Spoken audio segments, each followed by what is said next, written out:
이란에 대한 미국과 이스라엘의 대대적인 공습으로 철권 통치를 이어가던 이란의 최고 지도자가 사망했다고 트럼프 미국 대통령이 발표했습니다. 트럼프 대통령은 당분간 이란에 대한 공습을 계속하겠다고 밝혔습니다. 워싱턴에서 정호윤 특파원입니다. 이란 최고 지도자 아야톨라 하메네이의 사망설이 제기되던 상황에서 트럼프 대통령이 하메네이의 사망 사실을 직접 발표했습니다. 역사상 가장 사악한 사람 중 한 명인 하메네이가 사망했다며 이란 국민과 미국인 또 하메네이에 의해 살해된 많은 이들을 위한 정의라고 밝혔습니다. 트럼프 대통령은 미국의 정보 역량과 정교한 추적 시스템을 피할 수 없었고 이스라엘과 긴밀한 협력을 통해 목표를 달성했음을 강조했습니다. 그러면서 하메네이의 사망을 이란 국민이 나라를 되찾을 수 있는 단 한 번의 위대한 기회라고 주장했습니다. When we are finished, take over your government. It will be yours to take. This will be probably your only chance for generations. 이란 병력을 향해 경고의 메시지도 발신했습니다. 트럼프 대통령은 하메네이가 죽은 건 물론 이번 공격으로 이란이 단 하루 만에 크게 파괴됐고 거의 초토화됐다고 말했습니다. 이란의 군과 경찰이 더 이상 싸우기를 원치 않고 있다며 지금 투항을 해야 면책을 받고 그렇지 않는다면 죽음만 얻게 될 거라고 위협했습니다. 다만 하메네이의 죽음에도 이란에 대한 공격은 당분간 이어질 것임을 시사했습니다. 트럼프 대통령은 강력하고 정밀한 폭격이 이번 주 내내 중단 없이 계속될 것이라며 이란을 향해 백기 투항을 종용했습니다. 이란 사태가 분수령을 맞은 가운데 공은 다시 이란으로 넘어갔습니다. 워싱턴에서 연합뉴스TV 정호윤입니다. 네, 이란 최고 지도자 하메네이의 사망이 공식 확인됐습니다. 이란은 호르무즈 해협을 기습 봉쇄한 상황으로 파악되고 있는데요. 관련한 내용 반길주 국립외교원 교수와 자세히 짚어보겠습니다. 안녕하십니까? 안녕하세요. 네. 자, 미국이 이스라엘과 함께 이란을 전격 공습을 했고 지금 하메네이 최고 지도자의 사망이 공식 확인됐습니다. 이번 작전이 사실상 정권 교체를 겨냥한 작전이다 이렇게 봐야 될까요? 사실 지금까지 공습 과정과 결과를 보면 정권 교체를 확실하게 목표로 뒀다는 그 해석이 맞는 것 같습니다. 목표는 사실은 세 가지로 나누어 볼 수 있는데요. 정치적 목표, 그다음에 전략적 목표, 군사적 목표가 있을 수 있겠죠. 정치적 목표는 이번에 레짐 체인지, 정권 교체가 분명했던 것 같고요. 전략적 목표로는 이란을 비핵화하겠다. 군사적 목표로는 미사일과 드론 기지를 무력화하고 이것을 만들어내는 산업기지도 무력화하겠다라는 게 명확한 것 같아요. 그래서 굉장히 최단 시간 내에 사실 이런 목표를 달성한 것으로 보이고 하메네이 최고 지도자가 사망했다는 것 자체가 사실은 정권 교체를 정치적 목표로 두고 이 공습이 시작됐다라는 것을 이제 보여주는 것이라고 볼 수 있고요. 그리고 방법적인 측면에서 보면 예방 타격이라고 하면서 미국과 이스라엘이 협업을 했습니다, 사실. 그러니까 그러면은 미국은 무엇을 했냐? 그러니까 여기서 이제 살펴볼 지점이 정권 교체를 목표로 하되 이 정권 교체라는 목표를 이루는 목표 수준에서 어느 국가가 주도할 것인지 거기에 이제 다른 지점이 있는데 미국은 타격을 미국이 제일 잘하는 거죠, 사실은. 개전 초에 군사시설, 산업시설을 무력화시키는 타격 작전을 제일 잘하는 거죠. 그것을 미국이 하고 실제적으로 레짐 체인지, 정권 교체라고 할 수 있는 핀포인트식으로 수뇌부를 제거하고 이런 것은 이스라엘이 맡았다는 얘기죠. 그거는 정권 교체를 이 두 국가가 함께 공동의 목표로 가졌다 하더라도 그 뉘앙스는 다르다. 이스라엘이 주도한다라는 느낌을 좀 살려서 했다고 볼 수 있겠습니다. 예, 지금 이 하메네이 최고 지도자뿐만 아니라 국방장관과 혁명수비대 수뇌부까지 사망했다는 보도가 잇따르고 있는데요. 그러면 앞으로 이 이란 권력 구조가 좀 어떻게 재편될 거라고 보십니까? 사실 하메네이 최고 지도자가 이렇게 사망되는 상황이 후계자가 내정되지 않은 상태에서 사망을 했기 때문에 혼란은 이제 불가피하겠죠. 그럼에도 불구하고 권력 서열에 따라서 최고 지도자의 임무를 대리할 그런 인사들이 일정 역할은 할 것입니다. 그러나 어쨌거나 그 최고 지도자라고 하는 신정 체제에서의 그 공백은 이제 어떤 이런 공백은 이제 불가피하다라는 측면이 있는데 이런 불가피한 상황이 단순하게 권력 구조에서의 공백뿐만 아니라 이란의 정치 지형을 바꿀 수 있는 단초도 될 수 있는 게 있는 것이죠. 그게 뭐냐면 1905년에 입헌 혁명을 통해서 한번 정치 지형이 바뀌고 그다음에 1925년에서 1979년까지 팔레비 왕조가 이 정치 지형을 이제 가져가다가 79년부터 지금까지 신정 체제였잖아요. 예. 그러니까 50여 년의 신정 체제가 바뀔 수 있는 대전환의 모멘텀이 있는 것도 사실이다. 그래서 권력 구조뿐만 아니라 정치 지형의 변화까지도 지금 따져볼 지점이 분명히 있는 것이고요. 그리고 이것을 과연 그 권력 구조뿐만 아니라 정치 지형까지 바꿔낼 수 있는 식으로 귀결될지 여부가 세 가지 변수가 있을 것 같아요. 그 변수는 첫 번째는 이란이라는 내부 변수가 있을 것이고, 지금 트럼프 대통령은 계속 얘기한 게 미국이 뒤에서 도와줄 테니 이제는 이란 국민이 나설 차례다 이러잖아요. 그거는 신정 체제를 이란 국민이 나서서 바꿔라라는 주문이거든요. 그래서 이란이 어떤 식으로 지금 이 상황에서 대처가 될지, 거기에서는 신정 체제의 잔당 세력들의 역할도 있을 테고 이란의 국민들의 역할도 있을 테고 이런 게 있을 것이고요. 두 번째는 미국 변수죠. 미국이 과연 이 중동 상황, 특히나 이란 상황에 어느 수준까지 관여를 지속할 것인지.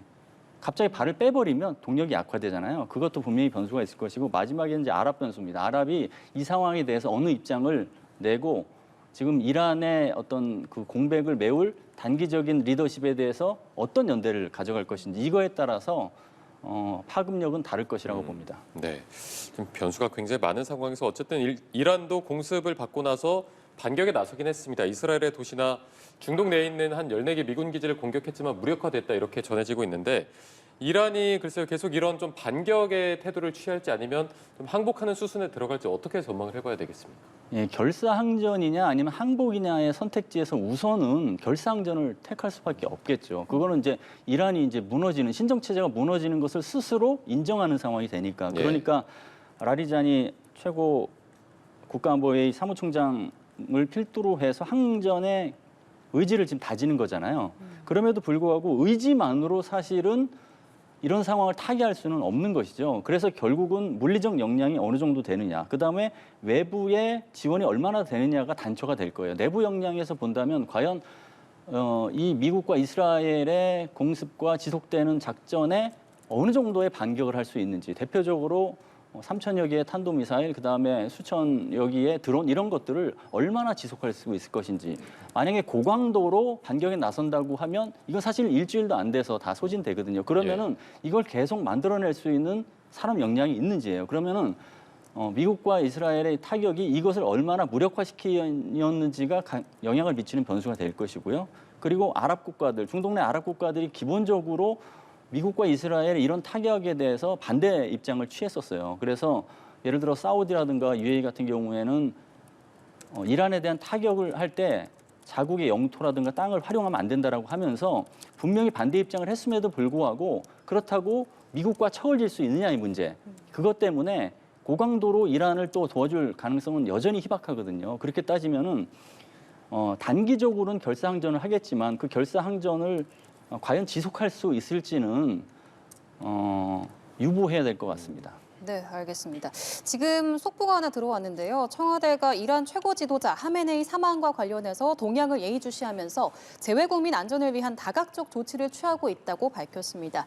이어서 중동의 안전과 평화가 조속히 회복될 수 있기를 바란다고 강조했다는 속보가 들어왔는데요. 관련해서 자세한 내용은 저희가 계속해서 들어오는 대로 전해드리도록 하겠습니다. 사실 미국과 이란이 그동안 계속해서 협상을 진행 중인 과정이었잖아요. 미국은 60% 수준의 우라늄 농축 제로화, 그리고 이 농축 우라늄의 인도를 요구했었는데 이란이 이를 계속해서 주권 침해라고 거부를 해왔습니다. 결국에는 이런 핵협상이 교착된 부분이 정권 교체 이후 외에도 좀 미국이 공습을 하게 된 좀 계기가 됐다고 보십니까? 미국과 이란의 지정학적 긴장의 근본적인 배경은 사실은 핵무기가 맞긴 맞죠. 오바마 행정부 때도 그래서 이란 핵 합의라고 하는 것을 이제 타결했던 것이고, 근데 그 과정에서 그게 트럼프 일기 때 무력화되면서 어떤 무기에 대한 이란의 집착이 더 심해졌고, 그런 다음에 트럼프 2기가 들어와서 핵 문제가 여전히 문제가 남아 있으니 이번엔 해결하겠다고 나선 게 있으니까 근본적인 문제는 핵 문제가 많습니다. 근데 이게 시간이 지나면서 미국의 이란 어떤 공세에 대한 목표가 약간 뭐 다변화된다고 해야 될지 아니면은 일관성을 좀 잃었다고 해야 될지, 이런 부분도 있었습니다. 그러니까 핵이라는 문제도 있었지만 신정 체제, 즉 최고 지도자 체제에서 유혈 진압 문제, 그 다음에 이란의 어떤 그 반미 전선 문제 이런 것도 다 도마에 올랐어요. 그게 이제 결국 정권 교체로 이제 목표라는 것으로 이어진 거라고 볼 수 있는데 그런 분명히 있었고 그런 입장에서 본다고 하면 미국은 작년에 그 이스라엘과 이란의 12일 전쟁에서 미국이 직접 핵시설 타격에 나서는 등 직접 관여를 했잖아요. 예. 그 당시 때 한 얘기가 뭐냐면 추가 타격이 있을 수 있다는 얘기를 했었어요. 사실은 핵 문제를 또 다른 군사적 옵션을 선택을 해서 이걸 지속할 가능성을 분명히 했는데 미국 입장에서는 8개월이라는 시간을 더 줬는데 안 됐다.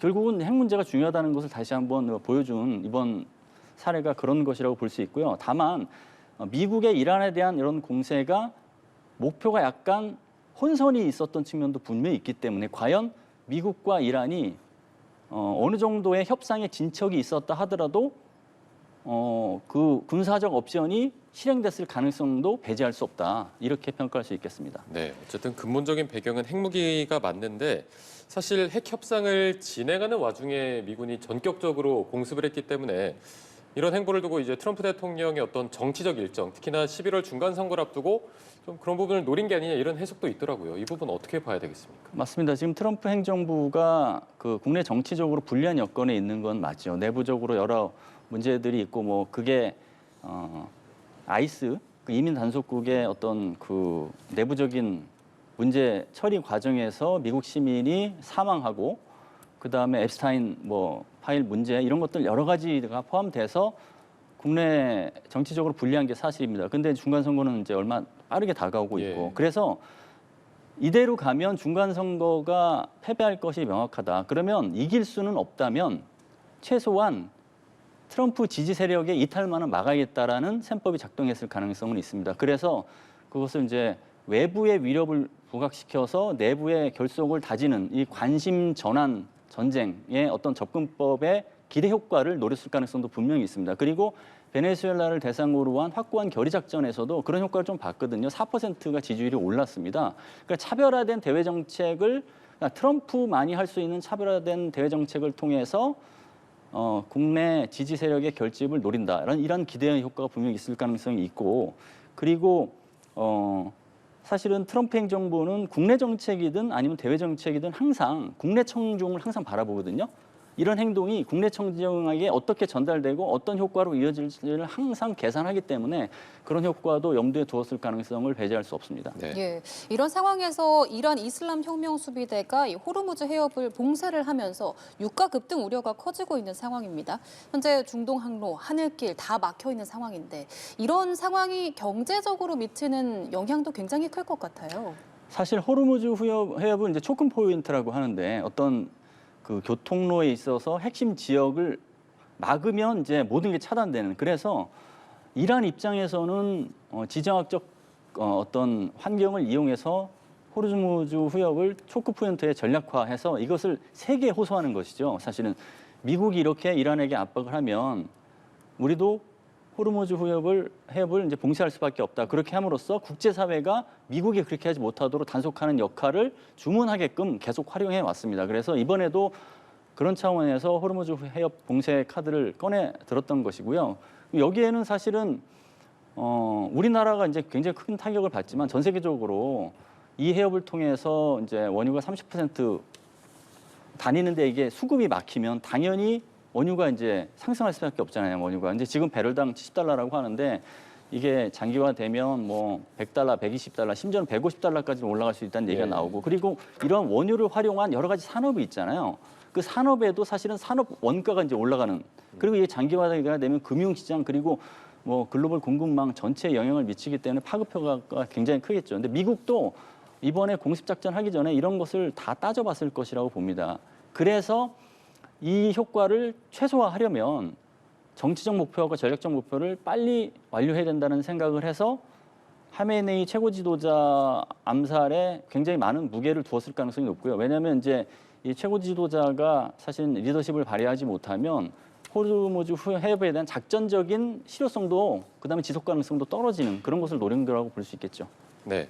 자, 말씀해주신 대로 지금 이제 미국도 만약에 이란이 해협 봉쇄에 나선다면 어떻게 대응할 것인지 시나리오를 검토해봤을 거다라고 말씀해주셨는데 일단 실제로 해협 봉쇄에 들어갔고 추가적인 군사 보복 작전이 나오거나 그러면은 미군이 뭐 지상군을 추가로 투입한다거나 그렇다면 이게 전면전으로 좀 번질 가능성 이 부분은 어느 정도로 봐야겠습니까?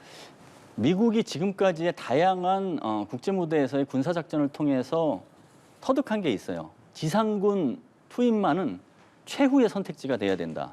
그게 있기 때문에 이번에도 단기적으로 계획했을 가능성이 높습니다. 그래서 이번에 1차 작전 때도 항모 강습단에 의한 함재기, 그다음에 인근에 배치된 그 미군 기지를 활용한 뭐 미사일, 드론 타격 이런 것들을 이제 활용한 것이 지상군 투입은 거리를 확실히 둔 것이죠. 근데 이제 그게 배경이 있어요. 사실은 9.11 테러로 인해서 테러와의 전쟁을 했던 미국이 2001년에 아프가니스탄 전쟁, 그다음에 2003년에 이라크 침공을 하면서 지상군을 투입하고서 빠져나오는데 너무 힘들었던 상황이 있거든요. 그래서 지상군을 투입하면 출구 전략을 모색해야 되는데 출구 전략에 상당한 문제가 생긴다는 걸 안다. 그래서 사실은 단기전, 최장 한 일주일 정도를 생각을 하고 공습했을 가능성이 굉장히 높습니다.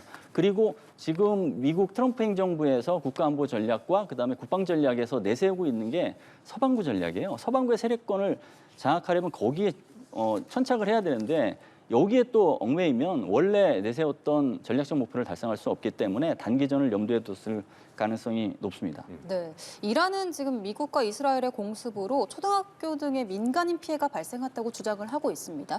이 민간인 피해와 관련한 논란이 좀 커질 경우에 국제 여론 그리고 외교전은 좀 어떻게 흘러갈 거라고 보십니까? 사실 전쟁에서 여론전, 그다음에 이걸 또 심리전으로 활용하는 것도 있어요. 이란 입장에서는 무고한 시민이 지금 다치거나 사망했다라고 이제 이야기를 함으로써 국제사회가 이 문제에 대해서 좀 개입을 해서 사태를 좀 잘 해결할 수 있도록 나서달라는 측면도 좀 있잖아요. 그러니까 힘으로 부족한 것을 국제사회에 호소하는 측면이 분명히 있는 것이죠. 그럼에도 불구하고 모든 전쟁에서 가장 큰 피해자는 사실은 무고한 시민이었어요. 그것도 이제 사실이지만 이게 과연 미국과 이스라엘의 앞으로의 행보에 상당한 영향을 줄 것인지 여부는 그렇지 않을 가능성이 높습니다. 좀 미미할 가능성이 높습니다. 그게 이제 첫 번째는 우선 미국이 과거의 패권국으로서 안보 공공재를 제공했던 모습과는 좀 달라요. 지금의 모습은. 예. 그런 안보 공공재 제공에서 멀어지고 있기 때문에 국제사회의 뭐 여론, 그런 어떤 견제 이거에 대해서 구속을 잘 안 받으려고 하는 게 있는 것이죠. 그리고 두 번째는 이번에 그 공습 작전을 놓고 보면 미국에서는 명확히 얘기 안 했지만 이스라엘에서는 예방 타격이라는 얘기를 했습니다. 그리고 예방 타격에 같이 임했던 게 이제 미국이고요. 근데 예방 타격은 사실은 국제법적으로는 인정하지 않는 거예요. 선제 타격을 인정하죠. 임박한 위협에 대해서 타격을 하는 것을 인정하는 것이고 20년, 30년 후에 위협이 될 수 있는 표적에 대해서 미리 타격하겠다는 예방 타격은 국제법적으로 용인하지 않거든요. 근데 이걸 나섰다는 것은 외부의 눈치를 살피지 않겠다 이거죠. 그리고 세 번째는 트럼프의 인식을 이제 명확히 드러낸 게 있는데 미국의 국익에 도움이 되지 않는다면 국제법은 준용할 필요가 없다. 이런 식의 메시지를 냈잖아요. 그래서 여론전, 심리전 뭐 이런 게 다 같이 가동되겠지만 이게 지금의 어떤 그 전체적인 공습 국면의 선택에서 행동의 선택에서 영향을 미칠 큰 변수가 되지는 못할 가능성이 높다. 이렇게 평가할 수 있겠습니다. 네. 이제 앞으로의 흐름을 조금 봤을 때 이란 내부에서 특히나 이제 하메네이 사망 소식이 전해지면서 테헤란에서 이제 국민들이 거리로 막 쏟아져 나서 환호하고 박수치는 그런 장면이 포착되기도 했는데 그렇다면 이게 좀 자연스러운 민주주의 흐름이나 이런 부분으로 이어져서 아랍의 봄이나 중동의 봄 이런 가능성까지 열릴 좀 부분도 있을까요? 어차피 군사 타격을 통해서 지금 엄청난 피해가 있는 상황이라면 이 기회에 민주주의의 길로 들어서면 좋겠죠. 근데 이제 중동 여러 상황을 보면 아랍의 봄이 사실은 성공한 곳이 없거든요. 네. 그래서 지금 이 상황이 민주주의로 직행하기보다는 리더십 공백으로 인해서 국내 그 정치적으로나 아니면 사회적으로 굉장히 혼란이 지속되고 물가는 상승하고 그다음에 치안은 굉장히 더 어려워지고 이런 혼란기가 더 가중될 가능성이 높습니다. 그래서 그 상황에서 과연 중동 다른 국가들은 어떻게 할 것이고 국제사회는 어떻게 역할을 할 것이고 이런 어떤 역할이 더 중요한 상황이기 때문에 너무 낙관적으로 이번 기회가 민주주의를 지켜낸다라는 이상주의적인 공식을 작동시키기에는 섣부른 판단이다 이렇게 볼 수 있겠습니다. 네. 네, 알겠습니다. 미국의 이란 공습으로 중동의 불확실성이 커진 상황에서 국제 정세가 어떻게 흘러갈지 좀 지켜봐야 할 것 같습니다. 지금까지 반길주 국립외교원 교수와 함께 자세히 이야기 나눠봤습니다. 오늘 말씀 고맙습니다. 고맙습니다. 감사합니다.